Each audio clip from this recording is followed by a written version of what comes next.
সুন্দরী এই কথাগুলো শুনি। বিশ্ব সুন্দরী, সুন্দরী, লাক্স সুন্দরী। আপনার চোখে একজন সুন্দরী মানুষ। বুদ্ধিটা সুন্দর। বুদ্ধিটা সুন্দর থাকলে আমার কাছে মনে হয় যে মানুষটা সুন্দর। কিন্তু একজনের নাম বলুন। কি? সবচেয়ে সুন্দরী। আপনার কাছে লাক্স সুন্দরী বা এমনি সুন্দরী। মানে আমি যেই অ্যাঙ্গেল থেকে বলেছি বুদ্ধিটা সুন্দর, সেই অ্যাঙ্গেল থেকে বলব তো? আচ্ছা, আমার কাছে তো সুবর্ণা মুস্তাফা। কারণ আমরা তো আসলে উনাকে আসলে আইকন হিসেবে দেখে, আইডল হিসেবে দেখে বড় হয়েছি। মানে মেনে বড় হয়েছি। এখন প্রশ্ন হচ্ছে যে লাক্সের সাথে কোনো মেমোরেবল কোনো স্টোরি, কোনো কিছু যেটা মনে আছে, বিজ্ঞাপন শুট, যেকোনো শুটের সময় কোনো মেমোরেবল কোনো স্টোরি আমাদের সাথে একটু শেয়ার করুন। ফানি কিন্তু। হ্যাঁ, ফানি, ফানি।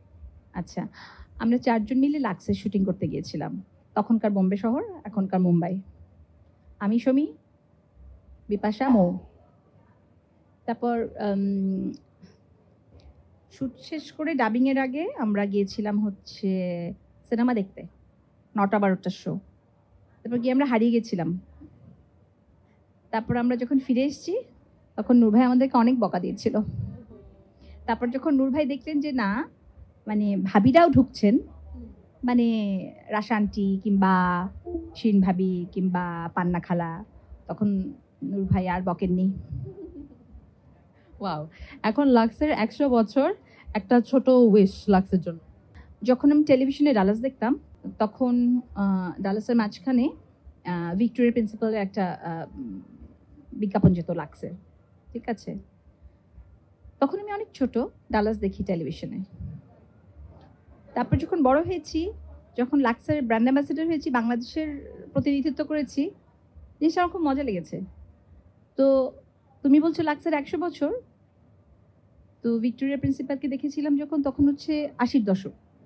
আর আমি নিজেই যাত্রার সঙ্গী হয়েছি ৯০-এর দশকে। তো ধরো লাক্সের সাথে আমার সম্পর্কটাও প্রায় ৩০ বছরের। যখন প্রথমবার ফোন মানে একটা কল পেয়েছিলেন লাক্সের থেকে, তখন আসলে কিরকম একটা অনুভূতি ছিল? কিরকম মাথায় কি ঘুরছিল তখন? মানে যখন লাক্স থেকে বিজ্ঞাপনের জন্য বললো, মানে ওদের ব্র্যান্ড অ্যাম্বাসেডর হতে বললো, হ্যাঁ, এটা মজা লেগেছিল এই জন্য, কারণ বললাম না সুবর্ণাপার কথা। তো ধরো যে আমাদের আগে যারা লাক্সে কাজ করেছেন, যেমন দোয়েল আপা কিংবা নূতন আপা, বা তারপর সুবর্ণা আপা, শাকিলা আপা, শাকিলা জাফর বা শামীমা রানী আপা, যখন আমরাও আসলে ওই শাড়িতে ওদের সঙ্গী হতে পারছিলাম, তখন মনে হয়েছিল আচ্ছা তাহলে কাজ টাজ যা করি সেটা বোধহয় খানিকটা বেঞ্চমার্কে পৌঁছেছে, না হলে তো লাক্স অ্যাম্বাসেডর করতে চাইতেন না। তো তখন মনে হতো যে আচ্ছা এটা এক ধরনের রেকগনিশন।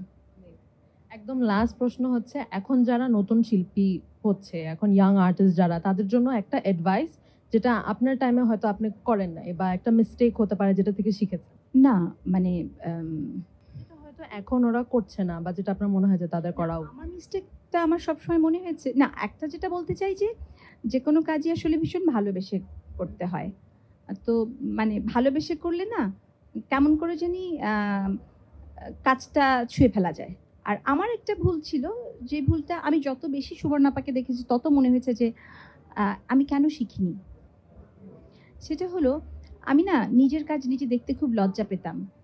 আর নিজের কাজগুলো থেকে মানে একবার শুট হয়ে গেলে বা একবার মানে অন এয়ার হয়ে গেলাম, একটু লুকিয়ে লুকিয়ে থাকতাম, দেখতাম না। বাট সুবর্ণাপাকে না আমি এখনো দেখি, উনি নিজের কাজগুলোকে খুব খুঁটিয়ে খুঁটিয়ে দেখেন। তো আমি, হ্যাঁ, তো আমার মনে হয়েছে যে আমার এটা ভুল ছিল যে আমি নিজের কাজগুলোকে দেখতাম না।